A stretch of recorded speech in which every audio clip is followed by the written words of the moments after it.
Thank you, Chair. So I've submitted a report on the subject of controlled scavenging, and this was based on a board resolution that came in 2023 asking us to look into this in 2024. So it is a little late. I apologize for that. We all have very heavy workloads, but I've done quite a deep dive into this, and that's the reason why I included this late addendum to include a PowerPoint presentation to hopefully keep me on track a little bit more and hopefully make the material a little bit easier to synthesize, because I've had the luxury of several months of thinking about this deeply and having many conversations and doing a lot of research. So it's a lot to process. So next slide, please. So just a quick agenda. Oh, that's terrible. Okay. We're going to cover the purpose of this report, the background. I looked into quite a lot of other regional districts, conversations with 6 other regional districts. So I will send a high-level overview of what they are up to. Ron? Yes. If you look at it, you might not be speaking into the... It's just that I can't read it. Are you able to pull it up on your laptop, or you can bring it online? Yeah. Okay. I'm just concerned it won't get on the microphone. Yeah, so point. I've actually got my partner. So Yeah, take your time, it's set up. okay. Okay. So I've also created some frameworks to try and generalize what some of these models that I've seen or conceptualized. So that's under frameworks. Number 4, 5. Material suitabilities. This is looking at a number of recyclable materials that we normally see at our sites. And some of them may be suitable, some of them are definitely not. Some words of caution, and then our final recommendations. Next slide, please. So this is fairly high level at this point, and I've narrowed it down to a few recommendations that I think are worth a more in-depth investigation. And just for the purposes, so that we're all on the same page with this, my definition of a controlled scavenging program means something that is managed and has controls in place. And those controls in place are to minimize disruptions to our operations, to protect human health, infrastructure, and the environment, and minimize the liabilities to the RDCK, and directly support a circular economy. So I made reference to this board direction from 2023. I'm not going to deliberate on that. Back to that. So regulations and current practices. Like many other regional districts, we have directly embedded in our bylaw a prohibition on scavenging, except for under exceptional circumstances where we have a manager approval. That almost never happens. And when I look at what most other regional districts are doing, they take the same approach. There's a major hesitancy, and for good reason, depending on what it is that you're offering to the public or to businesses or whoever in your community, you are opening yourselves up to a lot of risk. These are industrial sites. We have heavy equipment. We've got a lot of traffic. We have overtaxed and stressed out staff that have got so much to manage on their own. So I just want to set the tone for the realities. What maybe sounds good sometimes in reality could be a tremendous burden for, from what I've seen, very, very little diversion potential. That said, there are maybe some other models that could be adopted where we could meet those objectives of bringing value to the community, perhaps a little bit of diversion, and staying true to our commitments to trying to adopt a circular economy wherever we can, or at least support it. So what you see here, I'm not going to go through these step by step, is just a high-level summary of our reuse sheds. So, and I want to remind people also that the reuse sheds are a form of controlled scavenging in my mind. We're giving people the opportunity to make that decision, to put it, make it available for other people to access. It's generally a well-liked program. It's not without its challenges. Our reuse sheds, we have loitering issues, we have garbage issues. Sometimes one person's treasure is often everybody else's trash. So, but we've got rules around that to keep those controlled in place. So when something is sitting there for over a week and nobody's touched it, it goes to landfill. So enough said on that. Next slide, please. So just a few notes on circular economy. I believe everybody here is familiar with that term. And in our resource recovery plan, we make a fair bit of mention about circular economy. And we have commitments to decrease our per capita. And it is suggested through our resource recovery plan that we try and adopt circular economy methods. And so, to put it very basically, circular economy is giving materials a second life. Anything that could be of value and could be repurposed in some way, there's a number of ways that can be approached. And so I really try to keep the circular economy piece in mind when I'm looking at potential frameworks that may be adopted. And actually some regional districts like Thompson-Nicola Regional District, which that's what they're all about. They're not really opening themselves up to the public coming and scavenging, but they've got a number of initiatives that they support in a number of ways, and I'll get into more details on that. Next one. So there's a few regional districts that I was in communication with: Thompson-Nicola Regional District, the Caribou Regional District, North Okanagan, Similkameen, that had some really sage advice for me. Most of these places, most regional districts prohibit scavenging, as I have said. Like TNRD, some really step up to the plate when it comes to supporting off-site diversion, which is really great in a lot of ways because you eliminate a lot of the risks and a lot of the liabilities. And in my experience, source separation at the source is often the best way. It's a lot better than trying to deal with it once it's already landed on our doorstep. Regional District of Okanagan, Similkameen in particular, has really trialed a lot of things, and they've given up on all of them. And the message from Ken Baum was like, don't do it. There's other ways to do this. He actually had a couple of suggestions, wasn't all negative, but he was telling some horror stories about piloting wood scavenging, and he goes, people climbing up to the top to get to that 2x4, despite the fact that those rules were in place. Fist fights over pieces of metal. They actually did a trial on metal scavenging. So they overall had a negative success. Now, if you go to Caribou Regional District, they have a different experience of having public scavenging. However, their situation is quite different than what ours is. In the Caribou, let's just go to the next slide here. So the picture on the far right, that big pile of pallets, that is from the Caribou Regional District's scavenging program. Now they have an open waiver system, so they have developed this waiver, went through the lawyers quite a few years ago, and anybody within that community can sign that waiver, which is intended to protect the Caribou Regional District, it's the CRD, from legal actions. And they make their clean wood available for scavenging, and they've got the obvious rules. You can't climb on a pile, and they always have site staff on board monitoring what's going on. So it is very popular. They have been able to achieve 5% diversion with that. And it's a lot of community value. People really love it. Just a point of interest, their dirty wood does all get landfilled, just like us, and they charge $200 a ton for that. So we're not the only ones that have a high cost for dirty wood.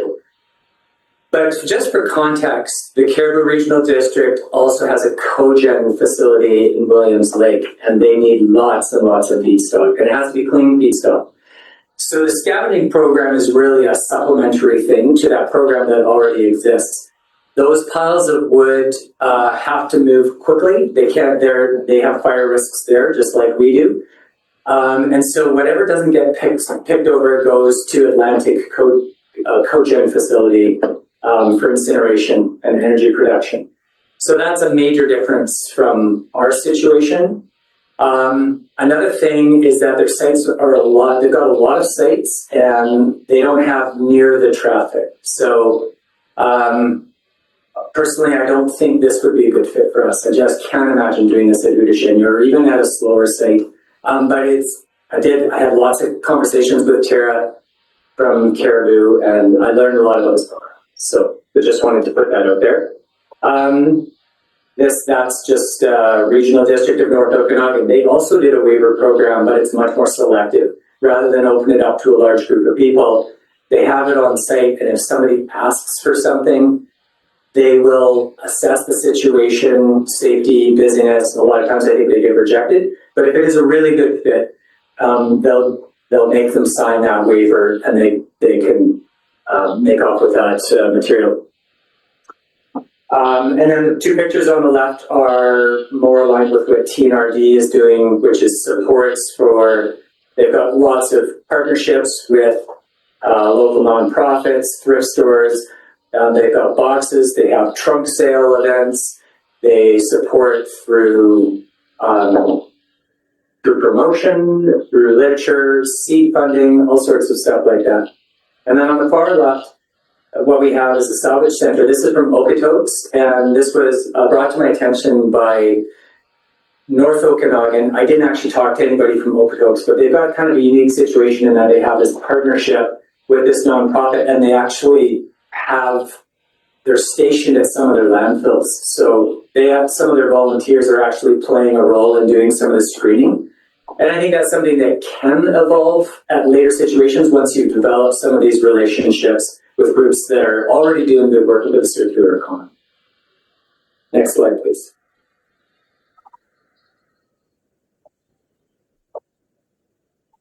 So yeah, just summarizing, a controlled scavenging program should benefit both the resource recovery program and the community at large when evaluated through a triple bottom line. So we don't have, anything that we do, I don't think we would ever be achieving huge amounts of diversion. I've said that already, but sometimes when the community value is there, or you're just recovering something that is really valuable, sometimes that warrants it, but it still does need that triple bottom line lens to be applied before you're gonna start experimenting with this. And of course, it must be evaluated against the risks of additional costs, compromised safety, liabilities, damages to site and or environment. We just don't have any room to open ourselves up to those kind of risks. So under these frameworks, so the first one is general public waivers. This is what Caribou is doing. I heard from both North Okanagan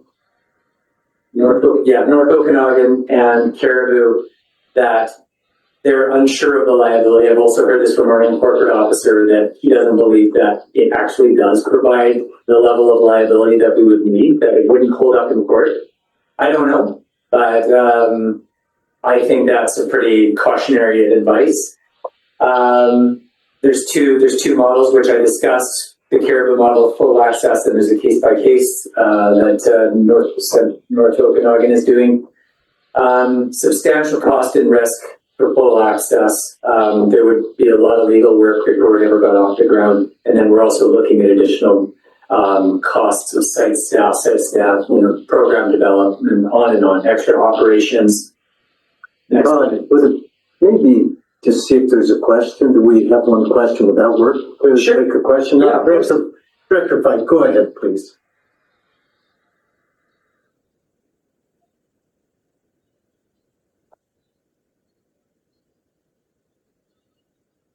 Director Fike? Sorry to take so long.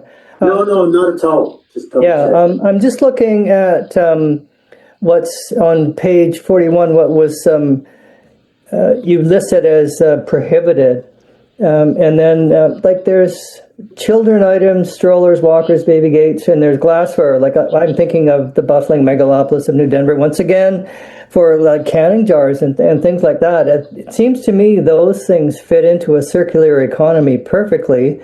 And by having the sign posted as you presented for the reuse center, You don't think that's enough? That statement there as a condition of blah, blah, blah. You don't think that's enough? It just seems if we're promoting a circular economy, those two particular items, I get all the rest of them, but those two particular items seem to me to fit into what the intent is. Do you have a comment or? Well, I think you're talking about the reuse shed site rules. And those were established quite a long time ago before I came to the RDCK. So I'm not sure what the rationale was for all of those things on the list, and I don't have a list in front of me. Which items were you questioning? Well, it's page 45, I think. Yeah, it's page 45 on the agenda. You can pull it up, and it's children's items and glassware. Like, I get all the rest of it. But those, if the circular economy is truly what we want, then those seem to kind of fit in at the discretion of the attendant, of course. But there's a statement there that seems to me to be fairly comprehensive in waiving liability, but maybe not. I don't know. Chair Watson has a comment. Go ahead, Chair. Well, I can't find it right here, but one of the sites was exempted for canning jars because that was one thing that they requested. So I think that that's just a staff request. But when it comes to children's items, thrift stores are also not allowed to take them. There's actually a legal reason for not allowing children's items that I don't remember what it was, but I know thrift stores had to also start refusing them. So that one's actually a pretty strict one that's beyond us. But the canning jars were exempted. I just can't read which one it was. It was in the report. Slow can. There you go. Okay, thank you. Thank you. Lockwood's on the list as well. Oh, Director Lockwood, go ahead, please. Sorry about that. No problem.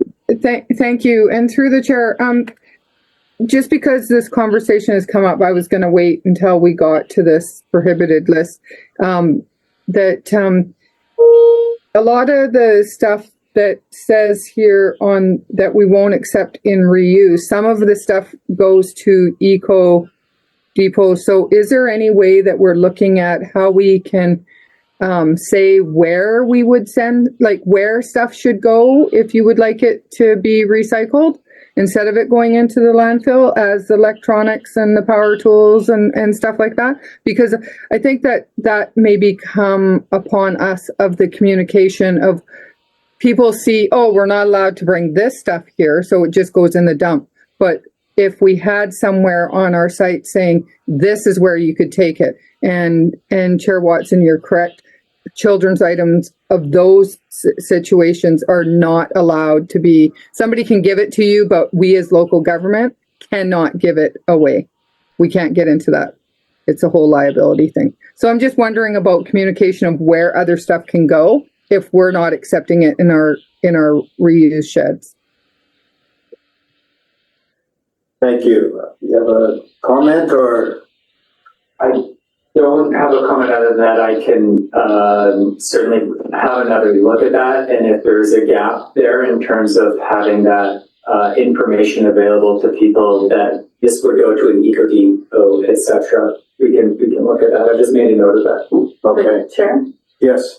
Just on that, whenever I go, the attendants always tell me where I can take things. Yeah. Like the attendants themselves are super informative and they tend to have a cheat sheet they can go back and reference if they're not sure. Great. So it's reasonably covered. I just wanted to make a comment. When I saw the pallets, I immediately thought of Director Popoff and the RCMP coming in June of 2018, and the fire risk is there, and the grads are out in full force, and I can just imagine the pickup trucks pulling up, and then, oh my God, what a nightmare that was. Holy.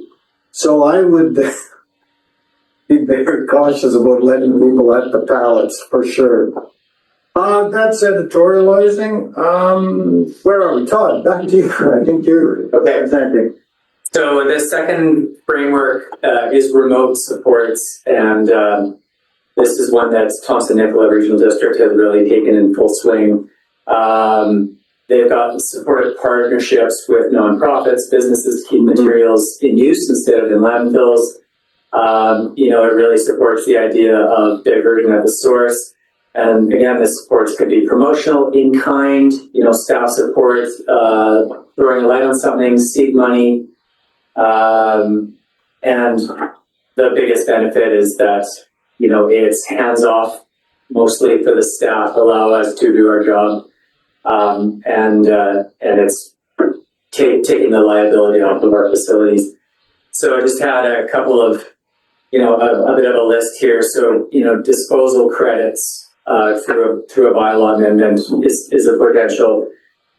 Promotion, donation bins, share boards at resource recovery facilities. This is what TNRD does. Sponsoring community events and even expanding that into a regional district event to maybe increase the effectiveness of something like Trash to Treasure. In-kind supports. And then there's some tech innovations that I've seen through our Coast Waste Management Association as an organization called Lighthouse. And they apply this app called Replay, and it's through their Building Material Exchange Program. So I attended a lot of these webinars, and of course, the larger centers are ahead of the rural areas, but it's inspiring. And there's another app called I Waste Not, and I've just been in conversation with them. And it's kind of like using Facebook Marketplace, but it's more sophisticated, and it's more designed at people in the industry. So these are things that can be looked into. I'm going to pause because we have a few speakers. So good. Director Jackman, Page, and Fife. Director Jackman, go ahead, please. Yeah, thanks. Through the chair, Todd, this is the best path, I believe. Because, as you say, we're hands off or backward, we just have to support. Really good example is what happened with Creston Valley Beaners. A few years back, I did with Frank at Penn Energy. He said, you know what, you don't really mind pulling in and processing stuff, but we're getting in loads of reject trash, and we wouldn't subsidize or waive the tipping fee, which was fine, because we said we're not waiving fees on this, and this. So all we need here with this kind of incentive, we say in Service 186, we say we're going to create line item for this incentive, and maybe it would be called circular economy incentive. And Beaners themselves, since those days, they've done a couple things. One, bins used to be wide open. My convenience, I could take clothing that didn't fit, old toys, that stuff, put it in the bin. Now they're locked down. They're running deep, locked bins because of the trash issue and the volume. Yeah. But Beaners is also expanding. There's one clothing, toys, and there's two in Creston, elsewhere in the money is. They have more capacity. I hope their volunteer strength is pretty good. But what they need is maybe two things. The one, we would have a line item that we could effectively waive the tipping fee for the volumes that they can't be recognized as they can't go with running the registry right away. And two, maybe we'd have to help them out some other way. If they still have to have the bins locked at certain times, maybe we could somehow support them to open those bins for a few more hours, or support them for somehow, it's not all volunteer, processing increased volumes. But this is the best path, I believe, for all of us. Because you're getting into a society, then you're less likely to give them garbage, whereas people might be more willing to dump garbage in our meetings because we're government and give them garbage. So I strongly support this. I hope that we will create line items soon and open up conversations to people who are already in this business. Short of that, another organization that I felt through personal family donation that wanted bedding, clothing, stuff like that for families that are splitting up. And so Creston Valley was organized group that has been taking certain things for people who need to leave a household, and we're not talking one or two here, but there's substantial numbers. So there's different paths. Beaners need to be the start of it, and then we work from there. Keep our hands away from the whole handling of the material as much as possible. Keep community goodwill and, as I say, the cleanliness aspect higher. Because I wouldn't give anything that's going to be need water, that kind of thing, as opposed to, oh, we'll give it covered. So I love this idea, and let's do the line item for ASAP, because our budgets are not that big, right? Or not. One more line item. Just one. One more line item. Amy went hoarse reading all of the line items at budget time for 3 committees and etc. Was there any other question? Yes. Who did I just cross off? Jack, right? Page. Director Page. Yeah, thanks. I'm really curious about this approach, Bob. It's really interesting thinking about how we might support the repair clinics that try to start and accommodate a kind of program that you could see the drive for the NDCC being provided as at a no cost or low cost, so that the nonprofits, the groups that are doing that, or a partnership with the Nelson Youth Center, so that we're diverting a lot of this electronics recycling and things that are breaking into some sort of both capacity building, but you're using this triple bottom line that leads back to the community. So I think this is interesting to get into a line item and start to think about how we help host events like that and how we tie into that desire that bubbles up every single year, and I'm sure in every single community. And there's probably a way to just pretty low cost be supporting and providing clarity that these things will happen. Yeah. And they can grow from there. So Can I let Amy comment, Keith, on that, Director? Just as a follow-up on that, there is a repair cafe occurring this summer. I met with the organizer. They went through the Osprey Foundation for funding for the rental. And that's one thing he noted, like a lot of it is volunteer run, and volunteers bring tools, or they're starting to accumulate tools. The library has a tool lending library now. And so, you know, the organizer is mostly interested in Nelson, but, you know, it's a great opportunity to see how this goes and where it can be replicated there. And I was just at a SWANA, Solid Waste Association of North America conference a couple of months ago, and circular economy was everywhere. There was such cool stories of you know, like water tanks that they would bring to events so that people could fill up their water, to repair cafes, to the lending libraries, to like the sort of community garage sales that Todd was talking about. That's not the term that TNRD uses. And there was this one panel that had some really great stuff, but there was one woman speaking from a consulting company about sort of data and collecting data on this. And she was like, you know, this is not the fun part. But afterwards, I went up and talked to her about how it was really cool, because what we look at is how much does it cost and what is the diversion potential, and so the cost per ton of diversion or whatever.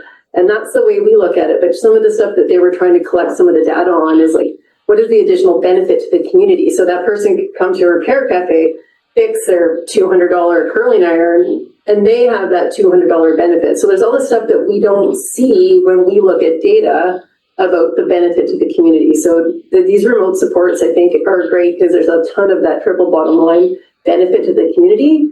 And also it provides some jobs or other opportunities in the community that we don't really want to be taking a lot of these things on. Like Todd mentioned, once it comes to our site, someone's ready to be done with it. It often goes into a pile. It hasn't been cleaned. It has, like, might even have personal attachment. People might be worried about who's going to go through my stuff and reuse it. Like, we have to be kind of careful what we do with diversion at sites when someone's bringing it for disposal. But I think these kinds of things have like a lot of opportunity, and some of them might seem like a really high cost, but if we kind of do it in partnership with other organizations, I think we can try and limit the cost to taxpayers and still receive some of that benefit. And there's a lot of benefit that I don't think we would normally be able to even measure.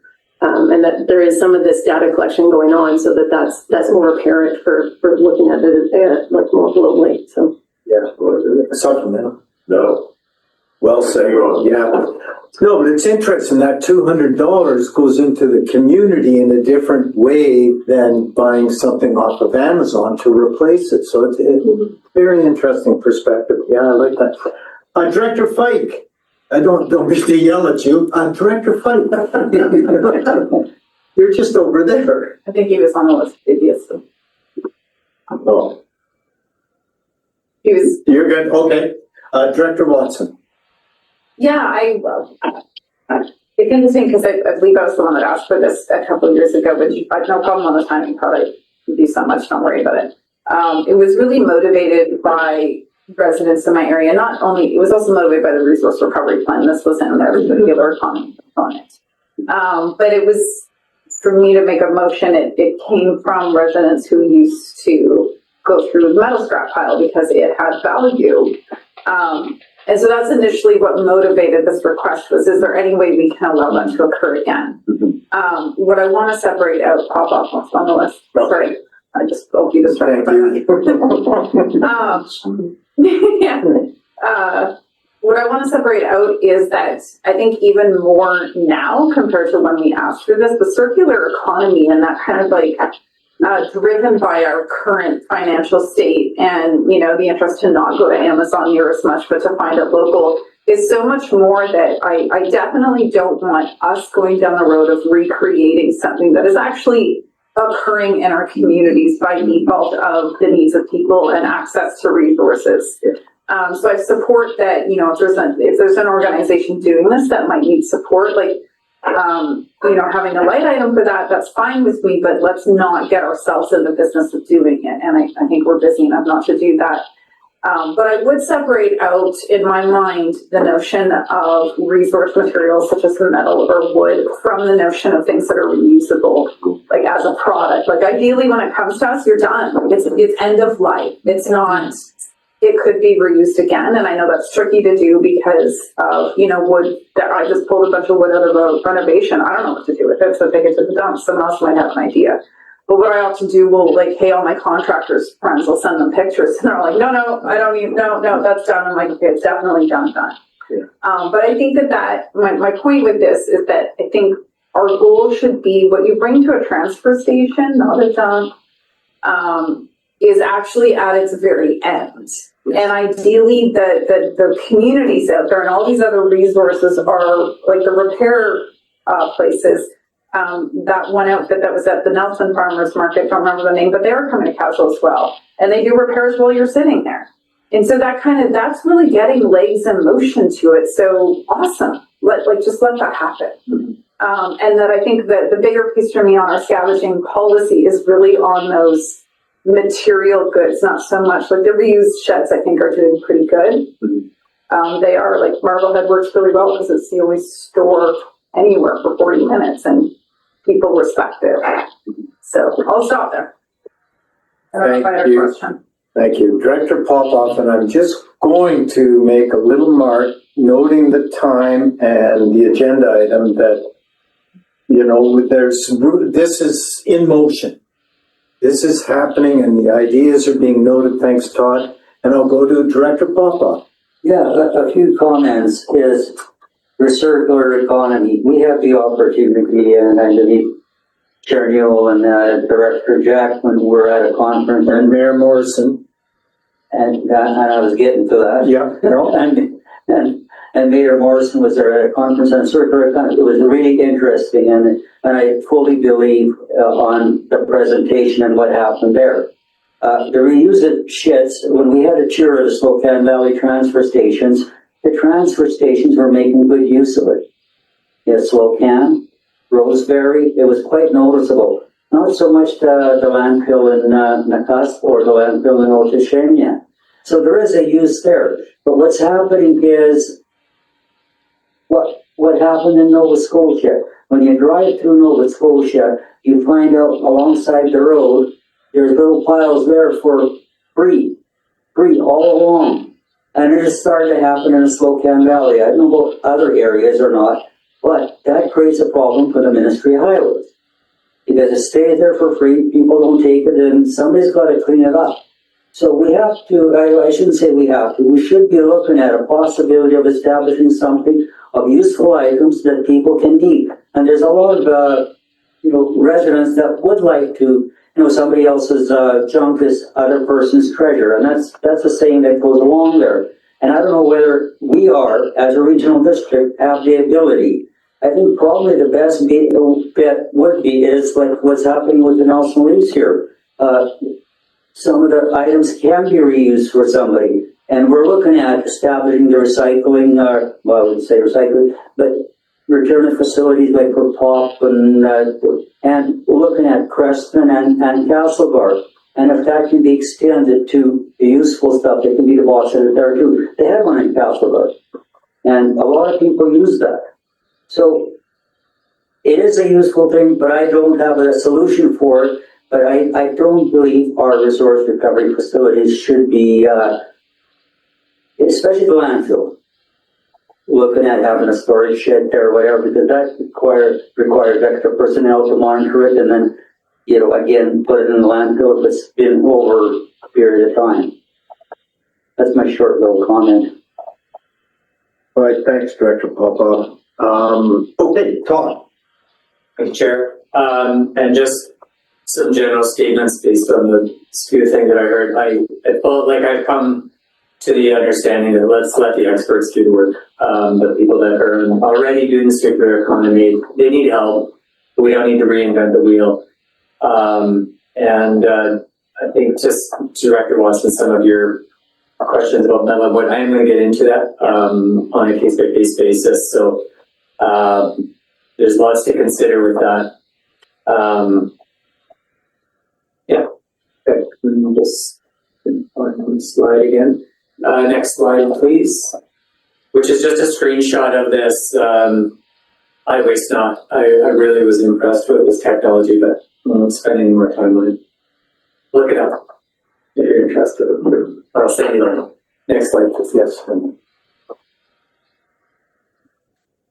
So the next framework piece I call specified agreements, and so different than a waiver where somebody's just signing off a liability, this would be treated more like a contract, that like any other contract that we have where somebody has to have that insurance, and we've already vetted the contracting process so we know that it's pretty bulletproof. And something in my recommendation that I suggested that I take a more in-depth look. There's a lot of materials that are not appropriate, but some of the ones that I've got pictured here are cautious, maybe. They need more detailed look, but just at first glance, I saw some opportunity. One was with propane tanks. It costs us money to get rid of, to get them in the recycling stream. And I've been approached by two artists, one of whose work is featured in that middle picture, that musical instrument are made out of propane cylinders. And there's another guy who specifies science. He's got a Caslo train piece that he did, like it's on a Caslo train. His metalwork is incredible. And that's his favorite feedstock. So as long as those things are depressurized and through contracts, you've got a professional who understands and they're insured. So that was a potential. The thought occurred too that, a lot of people have difficulty getting appliance parts. I would never ever recommend opening it up to the public to go and salvage our refrigerators and stoves, especially for a lot of reasons. It would create messes, and also looking at Freon and the environmental risks for that idea. However, if there was a willing professional who knew how to treat Freon and could salvage some parts and off-site put them out to market for people who have older appliances that want to repair them versus buying something new, that's an idea that could be explored. And tires, lots of alarm bells with tires. I'm not promoting this idea, but I was at the Creston landfill, and we pay to have Tire Stewardship BC takes all of our tires free of charge, but we do pay to have the rims removed. And so some of the site staff said, well, there's this guy, and he's got a metal operation, and he just wants the metal. So, he could actually take the rims out and then bring the tires back. And I thought, well, that works. That actually wouldn't be a bad idea. But again, I would not even consider it without really taking a serious look at a contract and evaluating risks. So enough said about that. Next slide, please.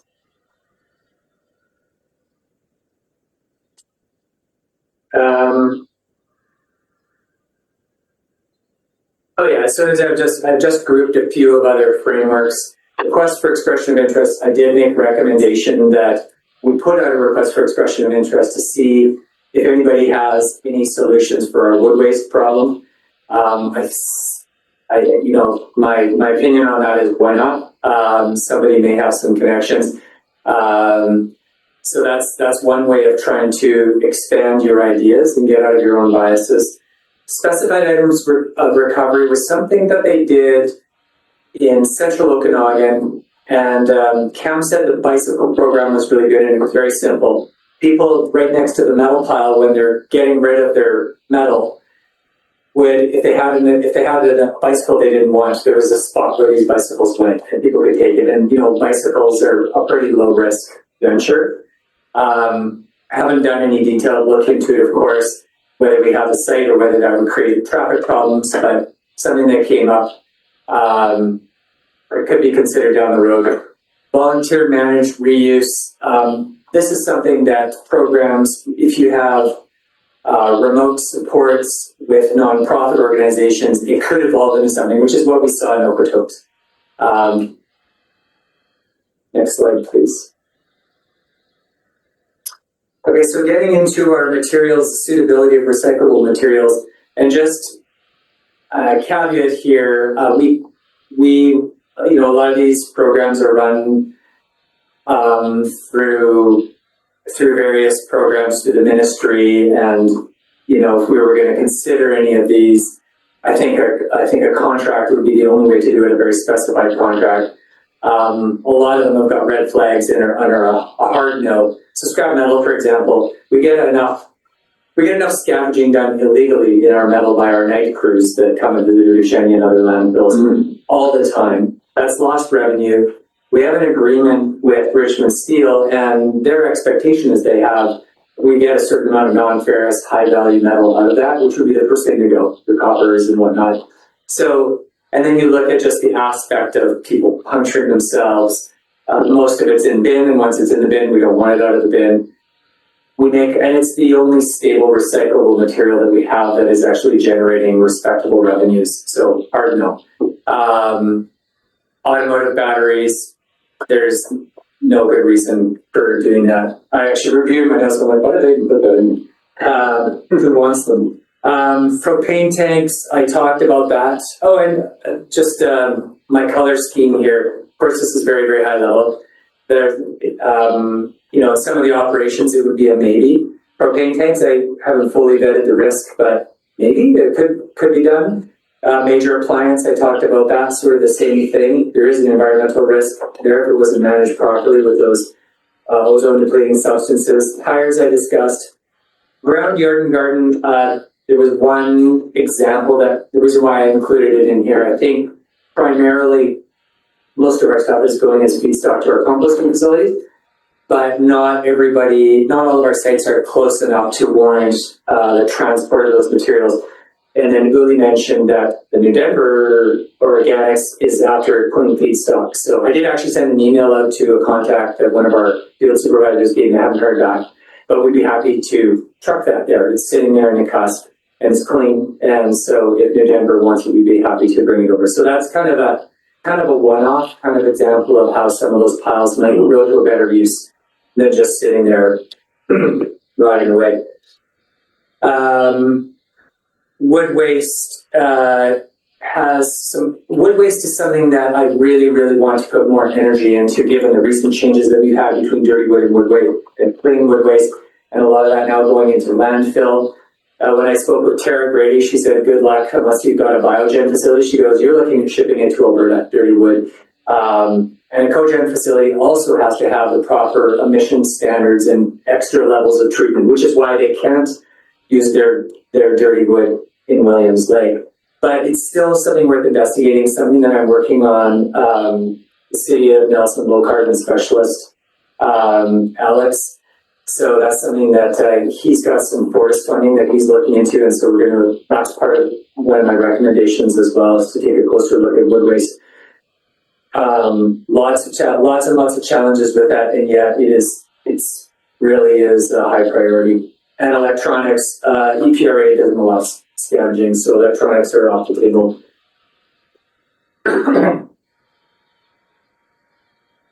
2 points of MHR.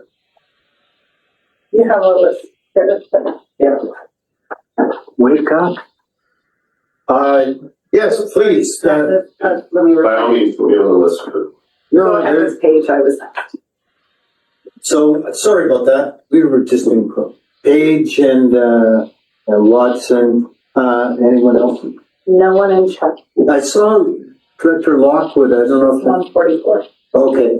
Go ahead, Director Page. On the assessment of the environmental risk around nuclear appliances, this is just my lack of knowledge. Do you have a good sense of how much leakage is going on as things are within our jurisdiction? Given those are some of the most potent of the greenhouse gases, and they're moved equipment. We get a sense of where our emissions are. We're evaluating our environmental risk there on those. Through the chair, it looks like Amy's probably got more details than me. I will just say that we have a hired contractor that's licensed for the Freon removal. So I think we're in good hands when those fridges and freezers are being having the Freon removed. Yeah. And it goes back into the system. So the Freon can be perpetually recycled and put into new systems. In terms of leakage, I myself have no information on that. Through the chair, we have been investigating, because of the night crew that Todd speaks of, is that sometimes the Freon remover comes and they've already been punctured, or the metal's been removed and they hadn't yet put their mark on it. So it is something that we're tracking to determine if, like, individual units are not enough to be reportable, but if we look at the entirety of what we're collecting over the course of the year, it could change. I don't think there's a lot of just leakage on its own, but leakage from people coming and damaging the units for whatever reason.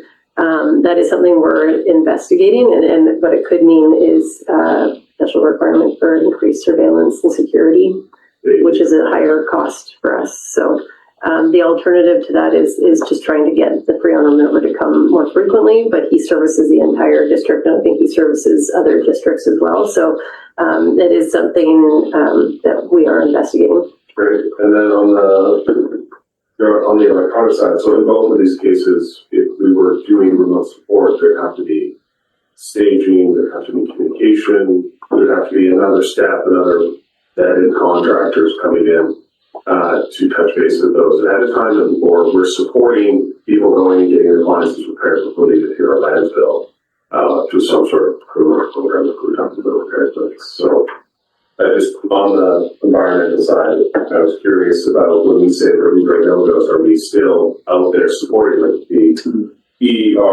if EPRA is saying no scavenges, are we not supporting repair clinics where those are getting fixed and the data's dealt with before it hits our EPRA responsibility?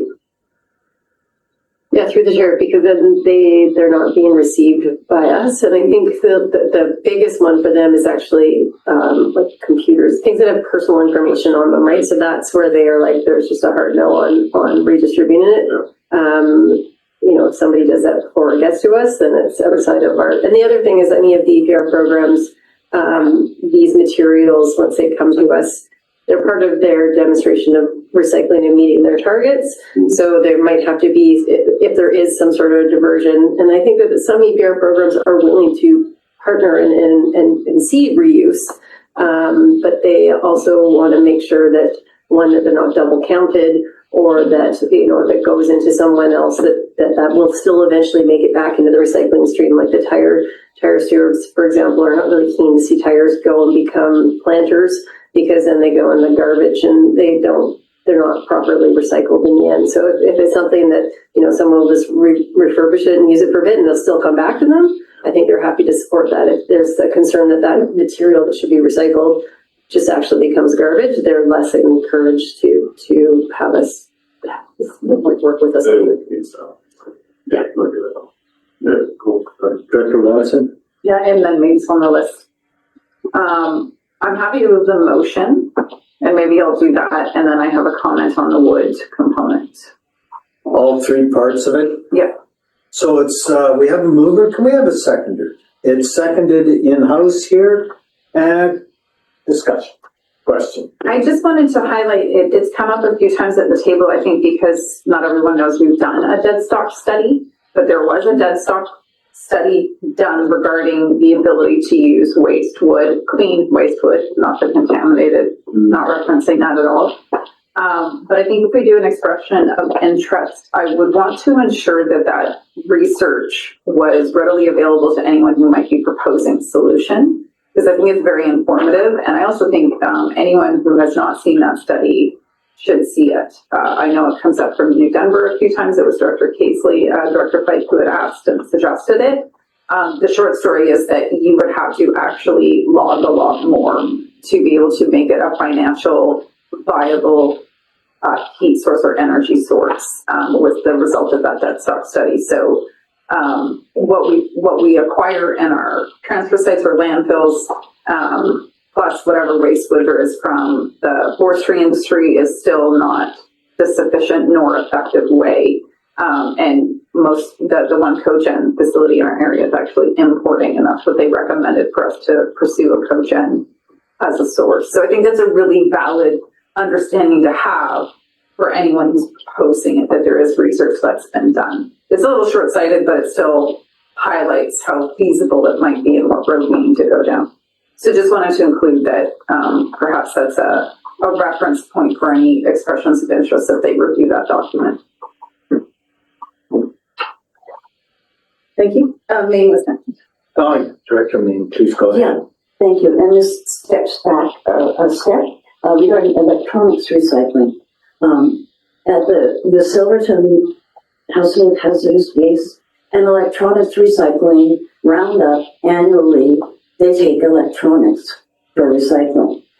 And that leaves Eco Depot in Nelson that recycles electronics. And I think that we, as an organization could be encouraging in a more effective way that people recycle their electronics and not throw them into the dumpsters. I mean, this dumpster dive is great, and this seems like a tiny piece of it, but if Silverton can have a means of recycling even on an annual basis their electronics, I don't see that there's a huge barrier. It may not be our job to provide that, but we certainly could, provide opportunity for people to learn about it, because electronics are recycled within BC. They're no longer shipped overseas, according to Recycle BC. So that's I see that as an important piece in all of this, especially given the proliferation of electronics in our lives. Who does not have a drawer full of clickers, TV remotes, smartphones, smart TVs, broken bread mixers, and they all should be being recycled. So I think there's an opportunity for us there to highlight that more for folks. Thanks. 8 tracks. Yep. Okay, thank you. We have no more speakers, so I'll call the question. All those in favor? Is there any opposition? Seeing none, we have completed item. Thank you very much. Obviously, highly interesting and complex and circular. And thanks for that research. That was great. So why don't we take our afternoon break? Half hour? No? Okay, a little less. But let's take a legit break. There was a little twister outside. Amy and I noticed it was quite nice. We're under So- actually at Franco Watch, the north end of the Oh, district. yeah, okay, all right, that's what we saw right there. So let's take a full, more than 10 minutes. I need a break. 15 minutes, so back at the, So a little nap. Back at the 7. quiet time, Kevin, Ron, you please. finish your presentation. Oh, sorry. Oh, no, my God, we had the motion, but it might No, not. That's good. Like, it worked out better than I could have hoped. What was so interesting, but someone moved the motion. That was me. No, there's endless amount of details I could have shared, but we only have so much time on And this. it's all in the The main report. points were And done. it's in, yeah. And it's all in the report. So,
Sorry, folks, we're just gathering, folks online. We're just, you won't believe how close we are to actually starting. We're so close. So, but we're waiting for the manager to come back, and she's the boss, so we'll, no, she has an important thing she has to wrap up, so we're just letting her finish that very, very important thing. And then It sounds like this is going to be the ride of our lifetimes here for the next part of this meeting, right? For sure. All right, ladies and gentlemen, we'll reconvene at 2:35 p.m. And we're moving on to agenda item number 3.3. And so I'll turn it over to Matt. Please take it away, Matt. Sure, thanks for the share. Here today to walk through the proposed pilot sales plan for our ECK produced Class A compost. Very exciting. This does mark quite a significant milestone in the organic waste diversion program. This is the first time that we have a plan on the table to sell and distribute compost produced from our facilities. An important advancement for our circular economy and our waste impact reduction efforts. So the report outlines the plan for distributing and selling compost from the Central Transportation and the Budishenya landfill. Also recommends a donation of compost from the Creston facility produced compost to a local not-for-profit for their own distribution and fundraising, and that's the Creston Fields Forest Society. The intent of this pilot plan is to test the pricing, the logistics, the public interest ahead of formalizing any long-term compost sales programs. A little background: both the Central and the Creston compost facility material meets Class A standards under the Organic Matters Recycling Regulation. So it is fit for residential gardens, agricultural applications, and landscaping. If we look back to July 17th, 2022, where we received direction from the committee to compare in-house sales and distribution, this plan advances some of the resolutions passed on that date. So the plan would be to begin sales in July of 2025, with sales happening at the Central Transfer Station and the Budishenya landfill.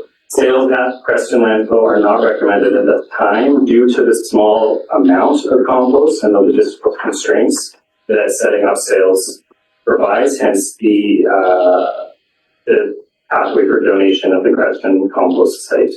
The pricing proposed, we have a volume-based pricing structure proposed for loads equal to or less than 1.5 cubic meters. And then for bulk loads, we would transition to a weight-based charge at $35 a ton for loads greater than that 1.5.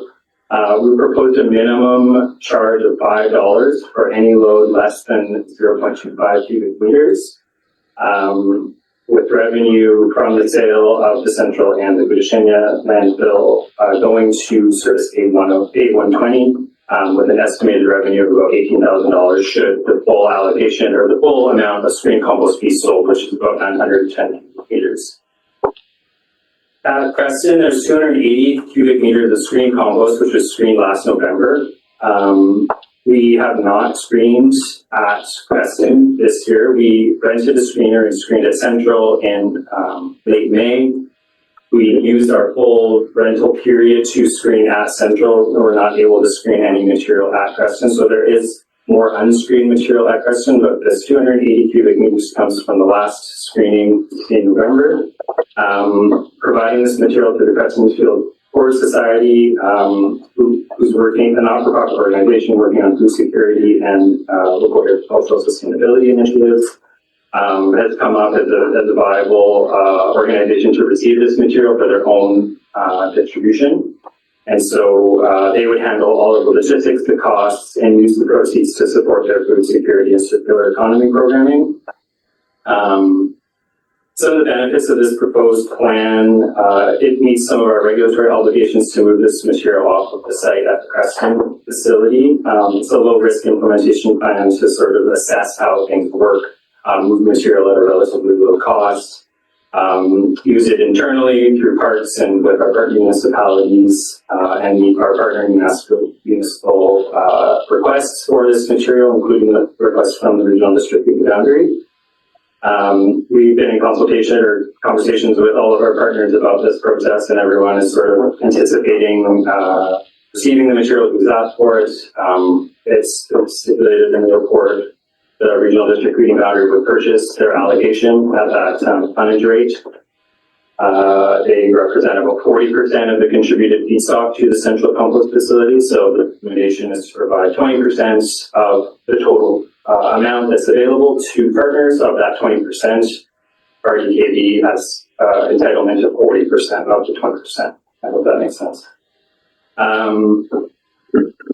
Yes, so the recommendations are to sell compost out of central and Virginia through volume and weight-based loads, with a self-haul or a self-loading system developed for the sites.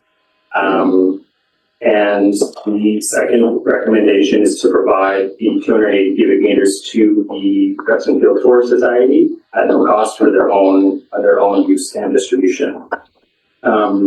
I do want to note that for clarity, we were in conversation and there's a small amount of wording to add to the recommendation number 1, which is to add sort of midway through that compost be made available for purchase by customers at a rate of $20 per cubic meter for loads. Currently says for loads less than 1.5 cubic meters. I think we should define equal to or less than 1.5 cubic meters, just so we're defining what that threshold point is. So equal to or less than 1.5 cubic meters instead of just less than 1.5. So adding equal to or would be the 3 words to add to that resolution.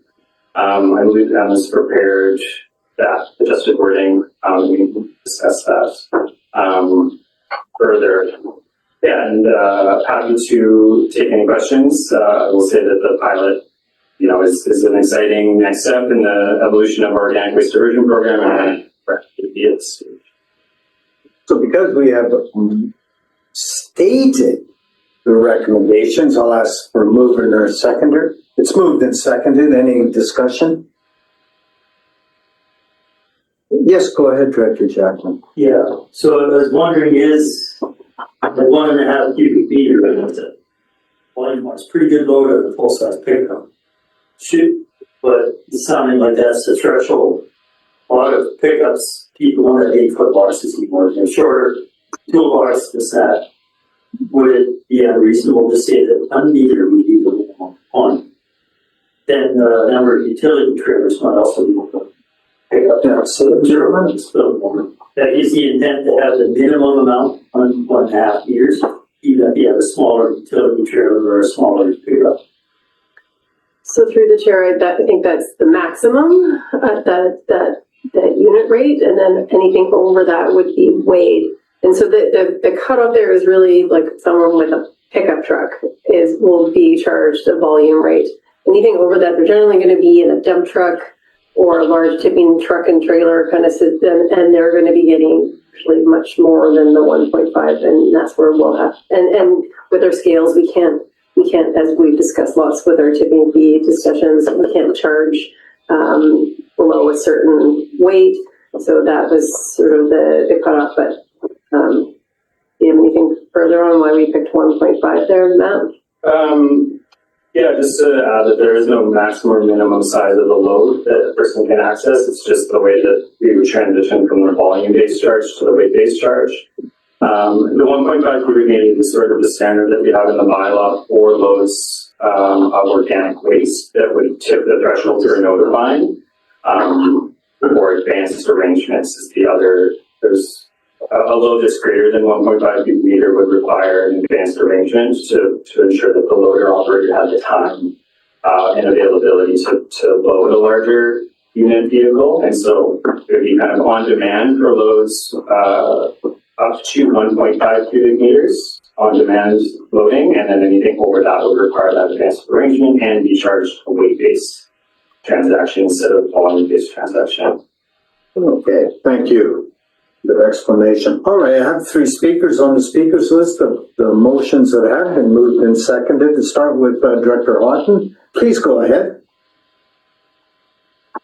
Thank you.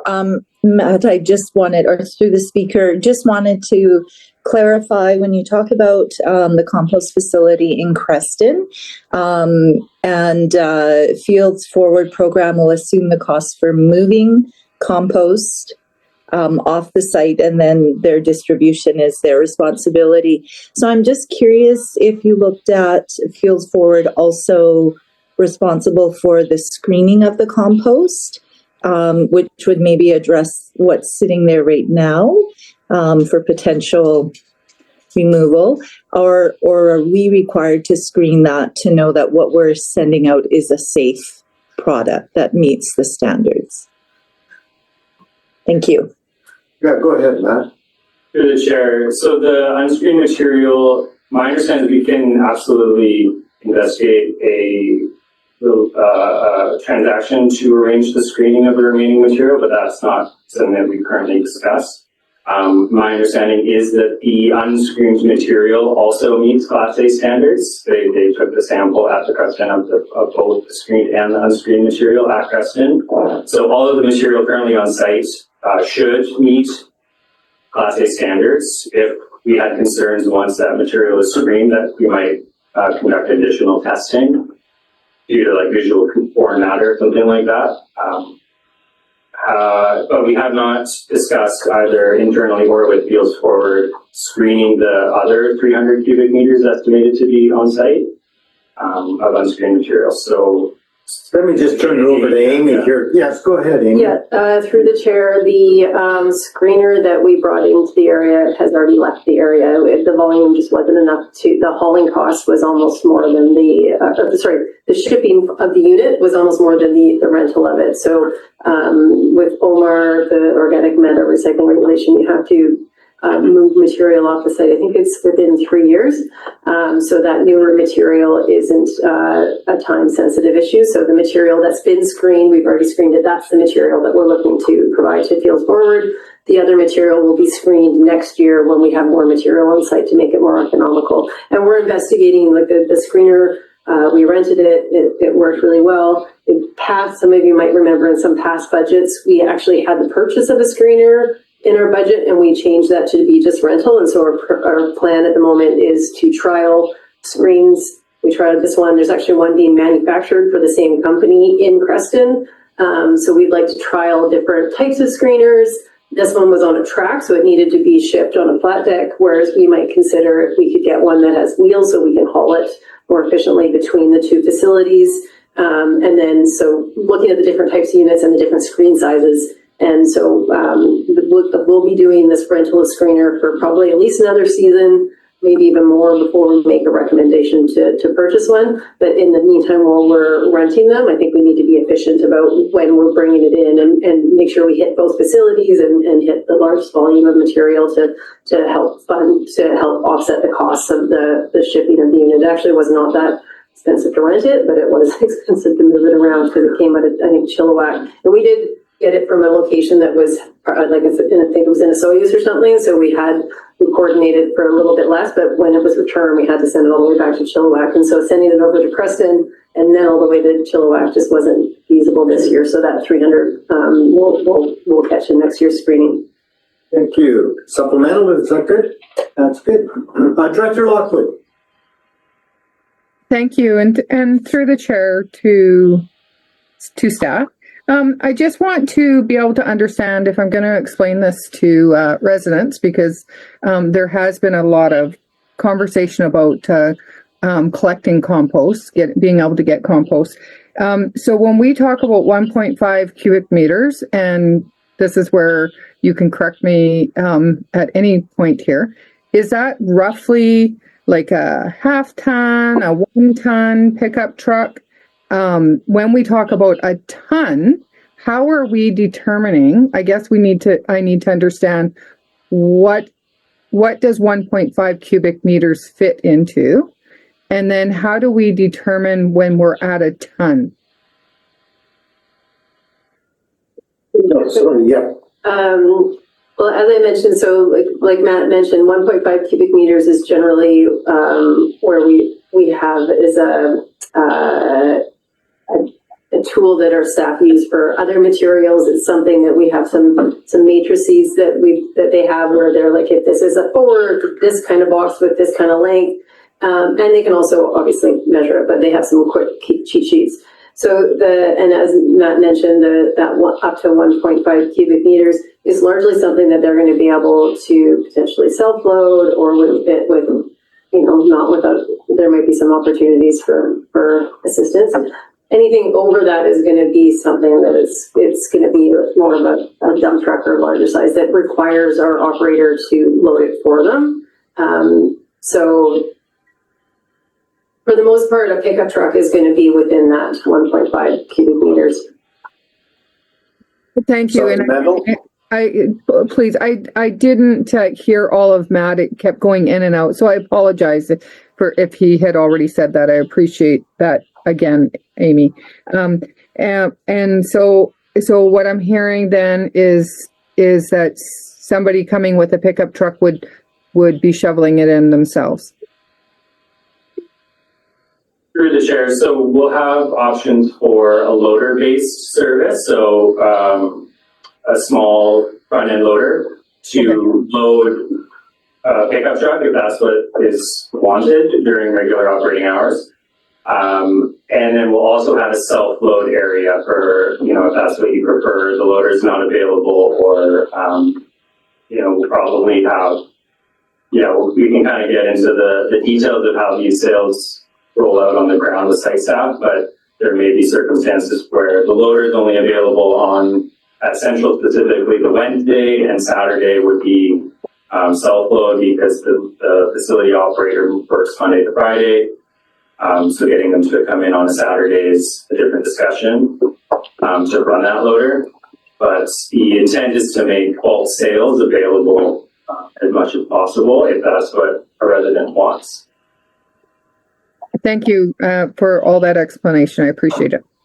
Director Hennegraff.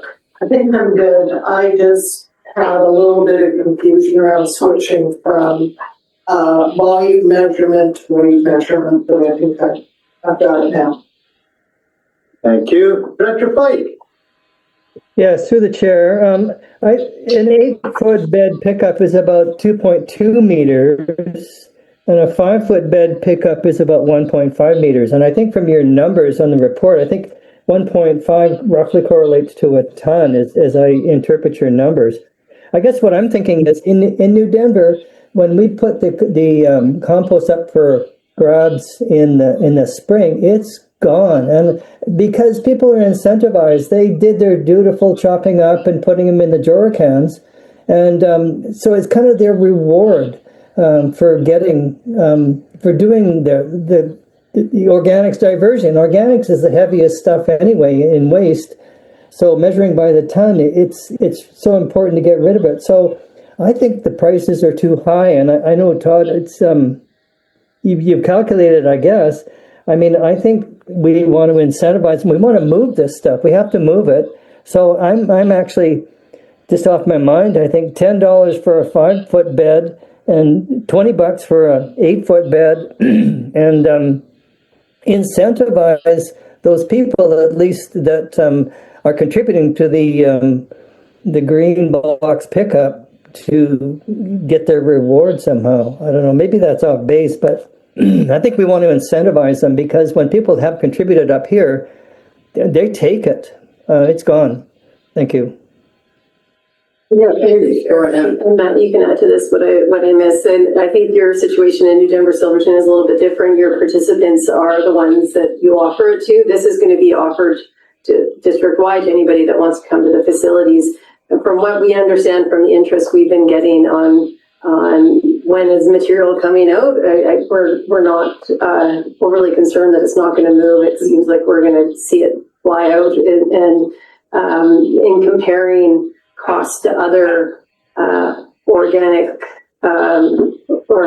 compost, it's still actually quite a low price. And to some degree, we want to be careful that we're not undercutting other markets.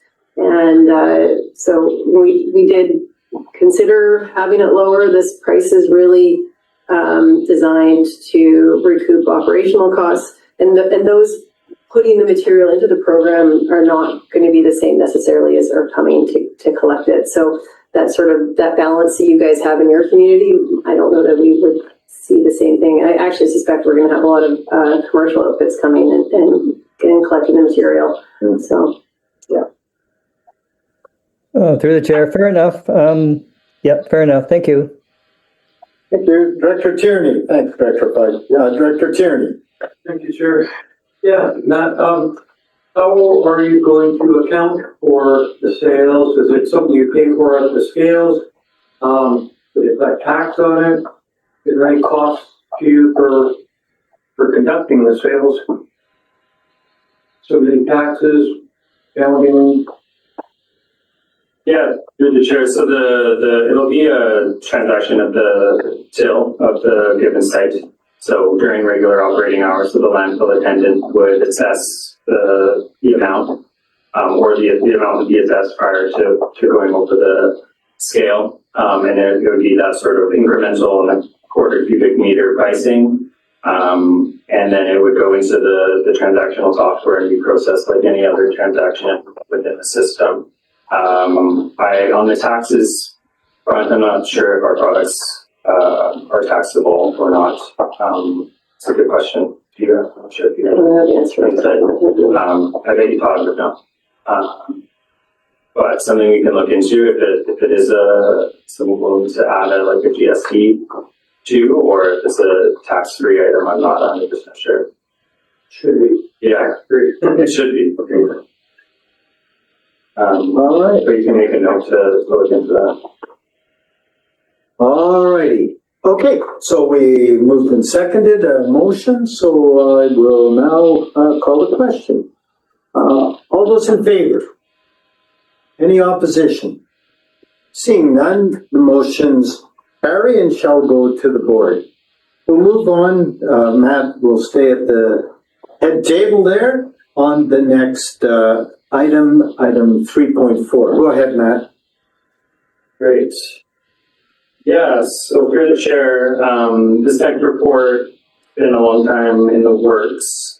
It's a reallocation request to a Columbia Basin Trust grant that we were awarded back in 2022 as part of the initial proposal to bring rural curbside collection services forward. And so the funds were initially allocated specifically for the procurement of these locking mechanisms, which would have made any procured curbside collection container a certified bear-resistant curbside collection container.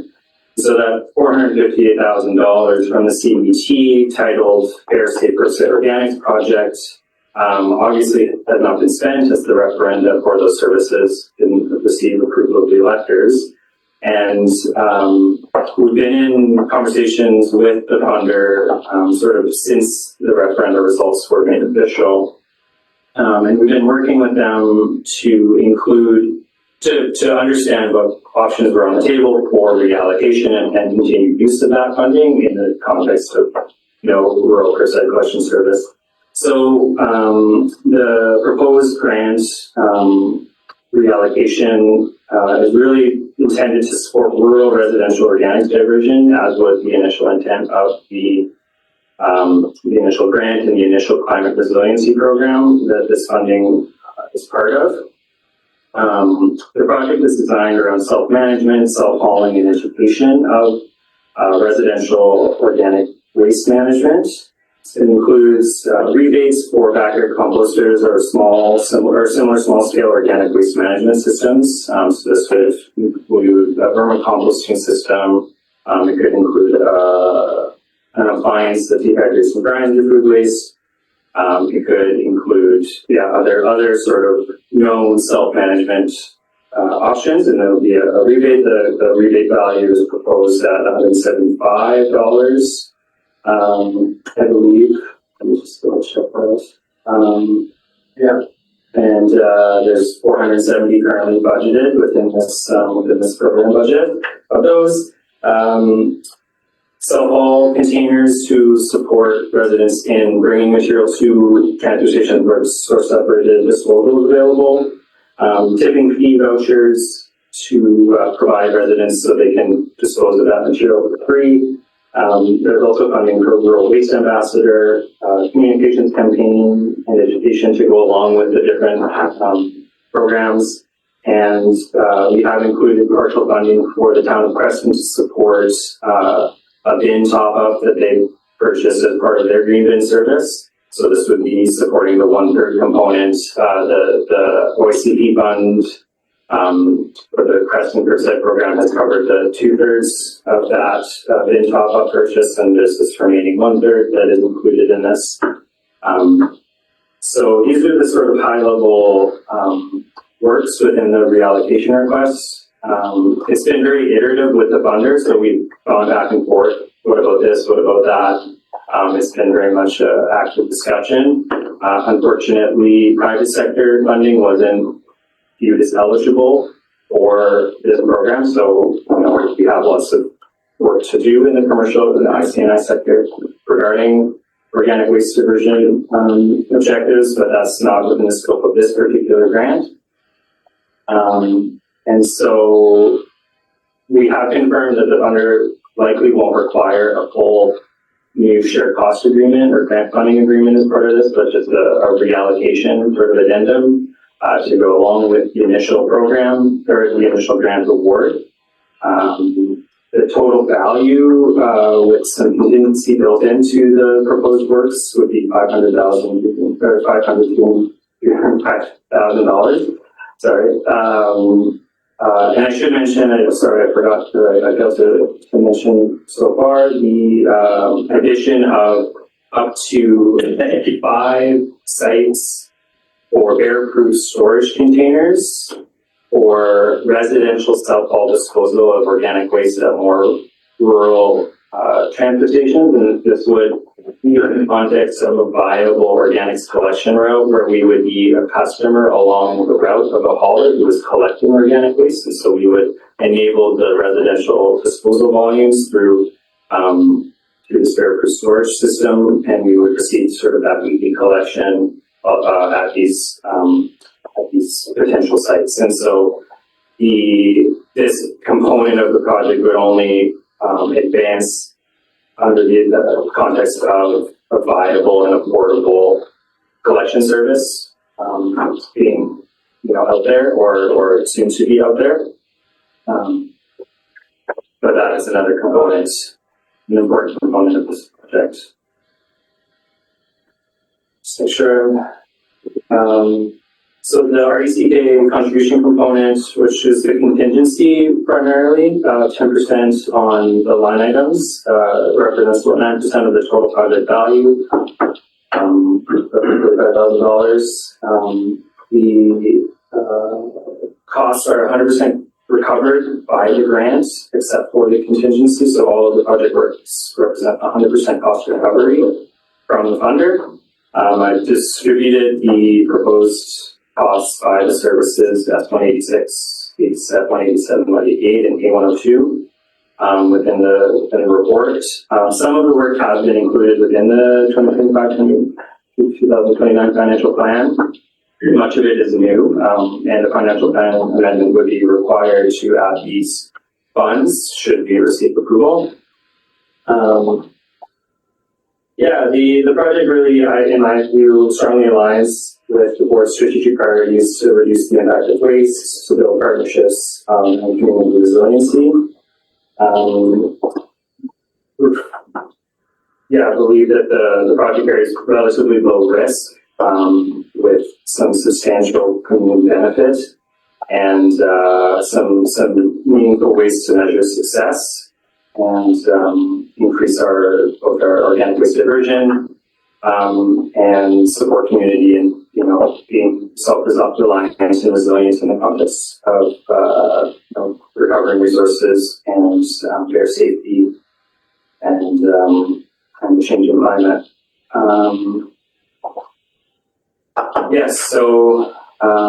The recommendations are presented. We did not include alternative solutions, like I said, as the the process has been iterative, and we believe that what's on the table here is the full extent of what is in scope of the grant. However, we can potentially remove certain line items if that's resolved.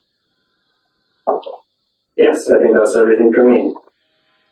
Okay, well, we have two people wanting to speak. I wonder if they want to speak after we move in second? Why don't we move and second it? It's moved and seconded in the House here. Director Vandenberg, please go ahead on the motions. Thank you, Mr. Chair. So what's the difference between a waste ambassador and an organics coordinator? And do we have the two positions currently filled? Let's just take the question first. We don't have the positions filled or created. The waste ambassadors would really be the boots on the ground people to deliver the programs and services attached to this grant. So they would be in the communities, providing the resources and delivering the content and, being a face at transit stations or events to educate the public on both the programs and services that are new, as well as the benefits of participating in organic waste diversion.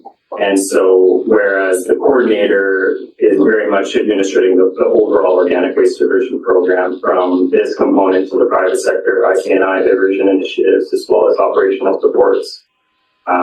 So the organics coordinator would be in supervisory role for these waste ambassadors. Within the context of the initial rural organic waste diversion program, there were organic waste ambassadors to support the rollout of that.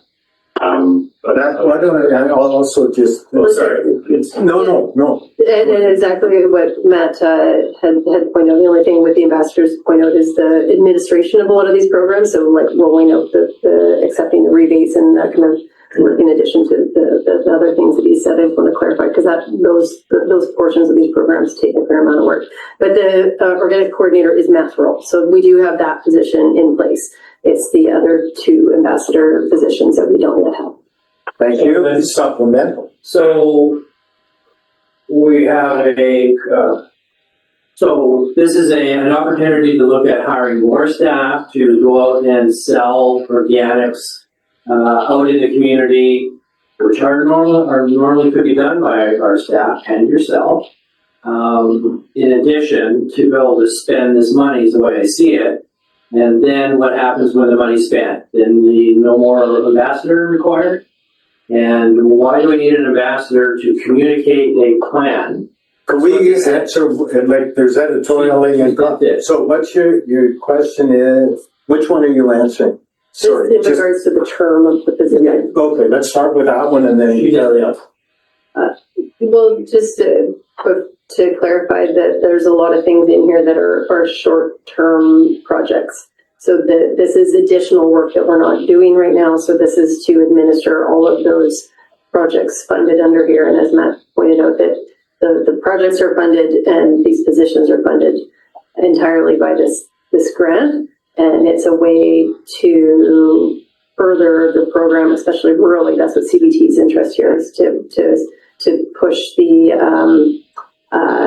diversion into the rural area that we're not currently capturing, whether that's by self-diversion or diverting it to our regional facilities. Supplemental. Thank you. Could we not achieve the same outcome without hiring ambassadors? Through the chair, we have actually considered whether or not some of our current staff could function with some of these tasks, and that is something we will consider, and it could actually be specific to different areas depending on staffing resources. So we have considered whether like our recycling educators or lead hands or others could do these tasks and be funded by that CBT funding. Thank you. So that's good to hear. Great. Director Page, please go ahead. Thanks. I always love when we can do more with the funding that we get and see if we can reposition this.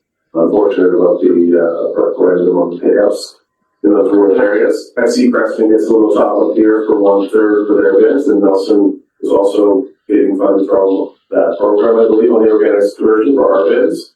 Is there Tell me what's different about Creston being top of here versus we've had vandalism and such on our organic spins. Would Nelson not also get a top up of some sort? Through the chair, are you speaking about the food cycler collection, like the community collection Maybe bins? it's different funding source here. Lots of detail, but I was curious. What I understand, and Matt can correct me if I'm wrong, is CBT has already funded your program, and so that I don't think they were interested in further funding your program at this time. It didn't fit under this program, especially because it's.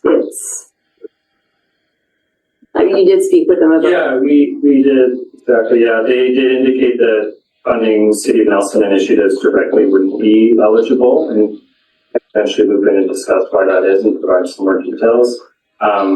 They did say that the funding towards the food cycler program within the city wouldn't be supported. I think the OIC, Organics Infrastructure Collection Program, didn't contribute any funding to the City of Nelson directly, the BC program, whereas the town of Creston was that direct partner. We were the pass-through funder for this, for the town through the province.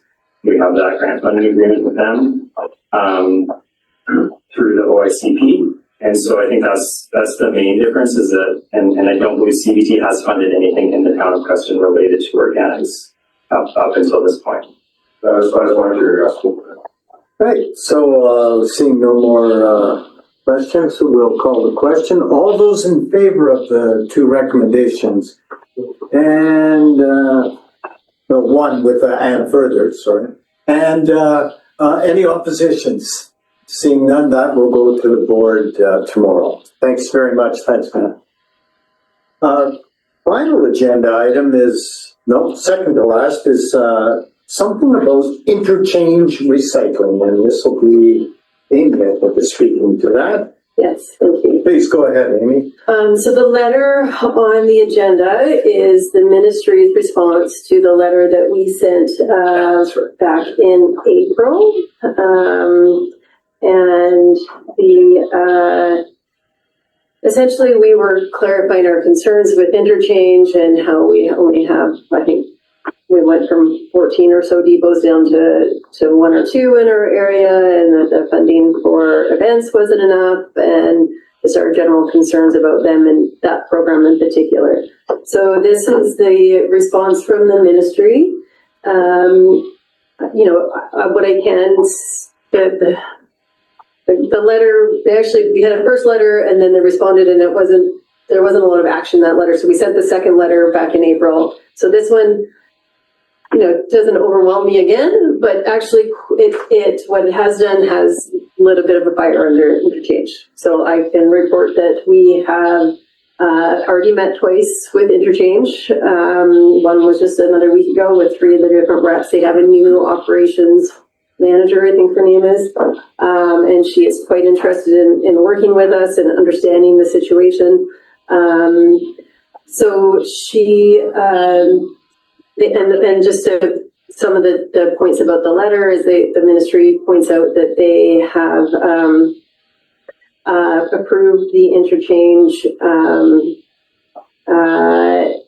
program plan, which has some direction to do a cost study in 25-26, so that new rates will come out in 2026. That's something a positive note as well for the program, especially in regards, maybe not necessarily directly to us, but for local collectors, is that we expect to see some increases, not just to we expect to see some increases to the depot grants, the event grants that we see, but the depot collectors should see more of the returns on the oil and filters collected. The other thing they point out in the letter in the last paragraph is that they've been working on an accessibility policy and associated guidance. We just had a webinar where the ministry reported on this. Current expectations is they will have, that they've gone through multiple stages with this, and I think that they're very tentative in timelines, but it sounded like after the summer that they'll have the next stage out to us. I don't know if that'll be a fully approved policy and guidance, but that what that means is the expectation of, you have to drive within 30 kilometers, it has to be a depot, or by a certain population basis, they have to have certain events or actually have a depot. So that is being reviewed based on accessibility, not just for distance and driving time, because sometimes it takes a lot longer in our areas to drive certain places than in others in certain weather conditions. And it's also based on the type of material. So some things you don't want to hold on to for very long, or you produce a lot of, so you shouldn't have to like accumulate it for like a long time and then make a trip somewhere. So it actually is a very thorough assessment of materials and areas and whatnot. And a lot of it was really geared on what's reasonable for rural areas. So that's something that they pointed out. Then in regards to interchange particularly, so they have reached out to, they said 20 to 30 businesses. Really seems like they have, and this is to get them to become collection locations again. It was reported to them that, especially ones that were collecting previously, that a lot of the reasons why they stopped, or a lot of reasons why they have hesitation, is concerns about the illegal dumping of non-program materials, and then they become responsible for it. So there's, they're furthering those discussions on how to avoid that. Seems like a lot of their focus right now is Castlegar, Salmo, Creston, and the Cusp, but they are looking at other locations. What they have put back to us is that they are very interested in, one, increasing their support for our events. So we have to, I think we, in our letter to the ministry, we said we only got about 9,000 from them in grants, but it cost us closer to 40,000 to host them. And so we have just submitted all the details on what that costing is so that they can review it. That's one of the things that kind of fits into their cost assessment. They are interested in providing support at the events, so there's less requirements for our staff or contractors at those events. They've also asked about hosting their own events, and one thing that they have a hard time is finding locations. So we've been discussing trialing doing them at our waste facilities, likely on closed days. So we actually had the Spring Household Hazardous Waste Roundup event in Creston on Sunday, and we hosted at the landfill on a closed day because we've had so much challenges at the rec center and traffic and capacity, and it went really well. And so hosting it at one of our locations when it's closed would have very little cost. We would probably have to have a staff representative there to let them in and out and kind of supervise things, but otherwise it would be hosted entirely by them and all the costs would be theirs. And it sounds like they might support our staffing for those events. The one thing that they are very interested in is us hosting the collection at our sites. And what we have referenced is in our resource recovery plan, we have an interest rate statement on EPR programs. It's quite old, it's from 2011.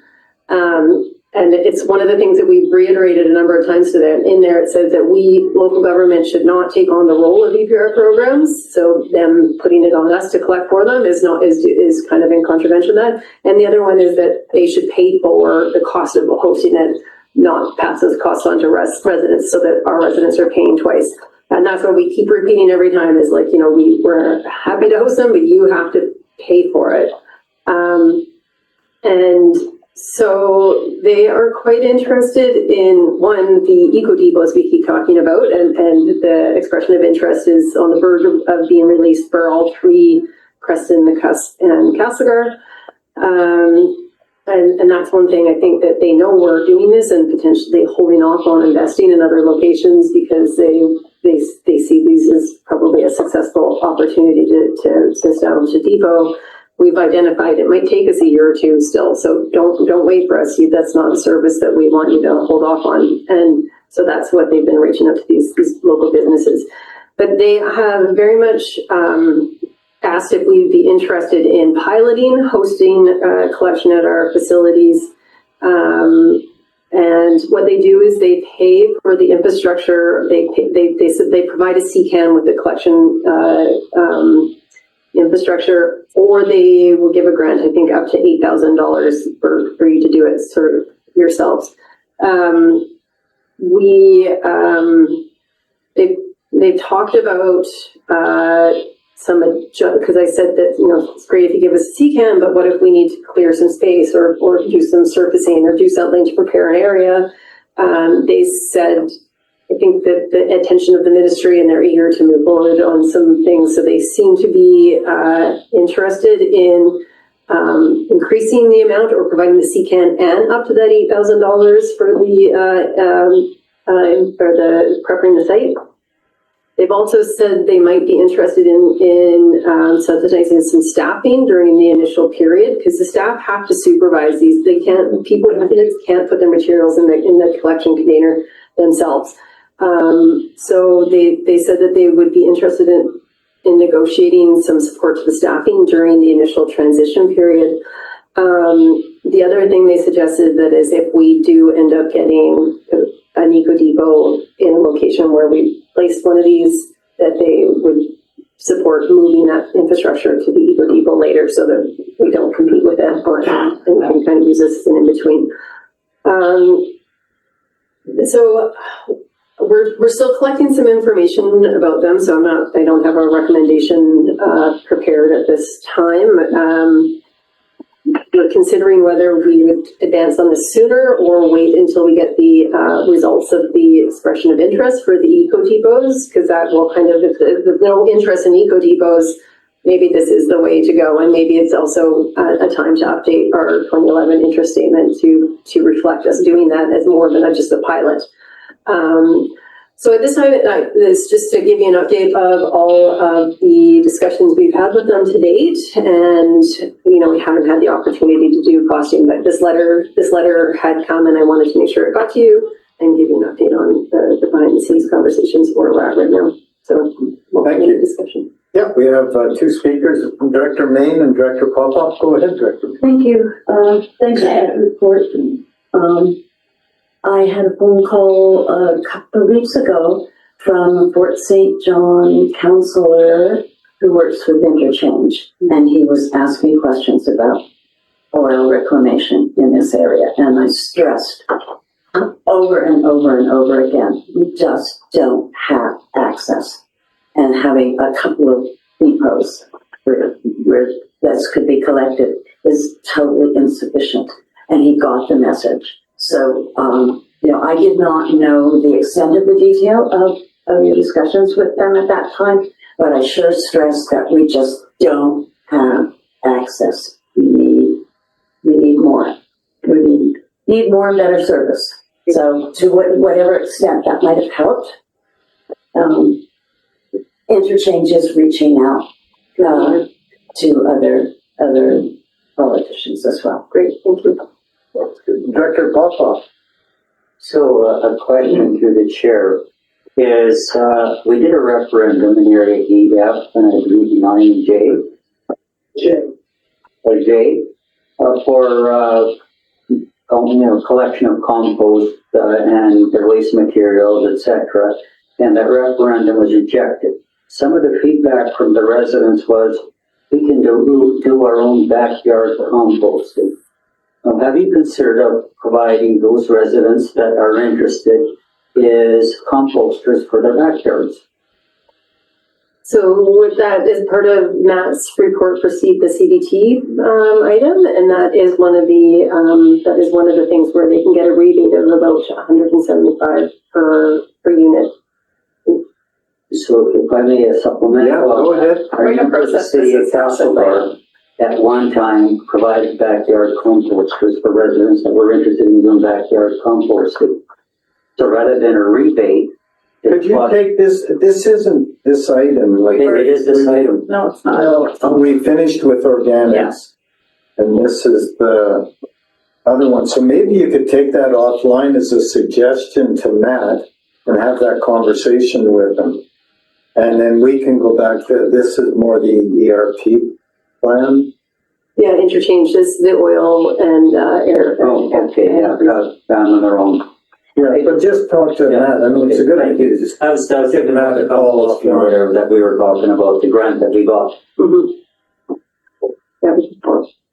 All right. So thank you, and we'll move on to item 4.2. Yes. Go ahead, please. This this item through the chair was notification from Recycle BC. They originally sent it out in early May, and it did not get received by a number of local governments, so it led in about it not reaching everyone. They resent it. So we're still getting clarity on what this means, but essentially, you know, we have collection facilities, or there's curbside collection programs, and then GFL locally is the contracted hauler, and they take it to their receiving station or consolidation location. Then it goes up to GFL provincially, and so essentially that provincial umbrella is what Recycle BC is going to be taking in-house as of next year in 2026.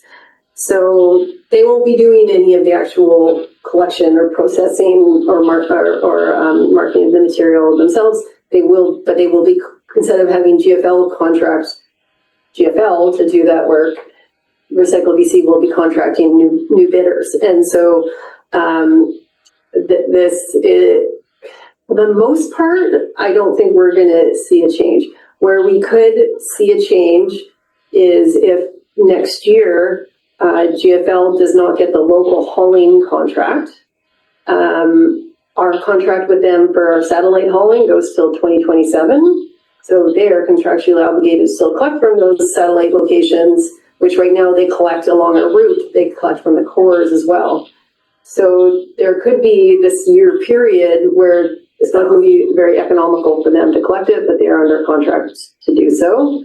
If GFL gets the local contract, they won't notice a difference, and neither will we. If they don't get the local contract, I suspect they're not going to want to extend the, we would still have that contract till 2027, but they will not likely want to extend it if they're not able to have routes that see the same efficiencies that they would see with this now. So what it could mean for us is that we might just have to go out to tender sooner than we might normally. If things were going well with GFL in 2027, I think we have a couple of extensions we can move through. So I don't suspect that this is going to have a huge impact immediately. Where we could also see impact, and this is maybe more for municipalities, is right now GFL's consolidation location is in Trail. So if, say, waste, just to throw it out there, there's lots of opportunity for competitors, but waste management facility is in Castlegar.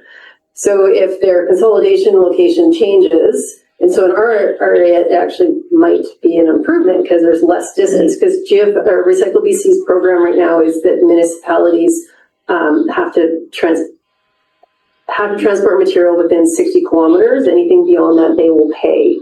And so right now, if it's moved to Castlegar, it might be within that 60 kilometers and there won't be any increase. Right now, the RDCK actually pays for anything over 60 kilometers to transport, or the municipality, one of the two, pay to transport that anything over the excess of the 60 kilometers.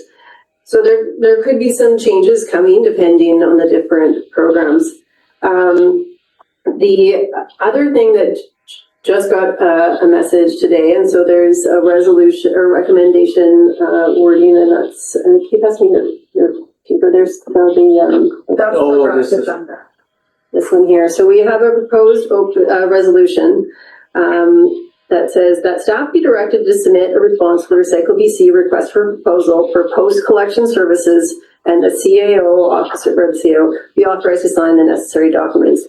So the request for this, and I don't know if Emma, if you could send, if this verbally was enough, or if you would like that circulated through email. But essentially what it is just yesterday in this message that's in the agenda, there is a discussion about, on the second page, about that they, on June 16th, Recycle BC will issue a post-collection receiving facility and material recovery facility RFP and encouraging post-collection partners to respond. We just got that notification yesterday, so I apologize that this wasn't included in the addendum or the original agenda. because what the messaging from Recycle BC is that we have to ask for this, and they wanted a signatory, which in all our agreements is the CAO, or sorry, the corporate officer and board chair. So we're not entering into an RFP. We're not submitting anything yet. All we're doing is asking for access to what they're calling the data something or other, so that we can get in and determine if we want to submit a proposal. And then the reason why I wanted to get it on the agenda is because some of this timeline is kind of moving along faster or with low notifications. And what that would be is, so we essentially already are a receiving facility for the City of Nelson's curbside material. And we've been asked by GFL and RBC to some degree to also consider the Village of Caslow's material. So I really want to make sure we jump on this, because there could be potential to become we've already been in discussions about becoming this receiving facility. And so if we go through this process, we don't know enough details yet, but there could be a potential for more compensation. In fact, right now we get zero compensation from Recycle BC or GFL for using the Groveland facility. So the intention of this would be to investigate if this is something we want to pursue. Not only would it be for those one or two curbside programs consolidation, but we could consider if it would be reasonable to also consolidate some of the depot and also multifamily recycling. And what it would mean is that so currently we compact that material. You will see in the Recycle BC incentives that there's a baling rate. And Connie did some really quick calculations, and currently we get, I think she will have it in front of me, somewhere in the neighborhood of like 68% cost recovery. If we get the baling incentive, we move into the mid 80s. So we could consider whether or not we want to apply. And so once we get the information, before we submit a proposal, we will come back and get authorization from you to submit the proposal. So this is not asking for authorization to proceed into the bid process. It's just asking for authorization to get the data or get the information package to determine if we want to proceed. And from early looks, I think it could have a benefit. So I don't think there's any harm in getting the information and making a decision once we do that. Depending on timelines, we might have it back for you in July, but if there's more time to do the bid, then it might be more aligned with that time frame. Certainly by July, we could provide an update of what the information means, and maybe then if there's enough time, get direction as to whether or not we can put the time into a proposal. If it's more time sensitive, we might start to develop the proposal and get authorization to submit at that time. So. All right, so Director Lockwood has moved this motion. I'll reread it. And I'll ask for a seconder. That staff be directed to submit a response to the Recycle BC request for proposals for post-collection services, and that the CAO be authorized to sign the necessary documents. Can I have a seconder? It's seconded here. It's moved and seconded. Director Weatherhead requested to, you're on the speakers list, Director Weatherhead, please. Saying no. That's okay. That was for the other one and I gave up. Don't worry. It's good to give up sometimes, just like. So seeing those speakers on the motion, we will call the question. All those in favor? And opposition? There's no opposition. It will go forward to the board for approval tomorrow, or not approval, but it'll go forward as a board. We're now in public time, and I don't think there's any public in here. It doesn't look like it. Yeah. There is public, of course, but so please unmute if you have a question for us. I'll pause long enough to allow that.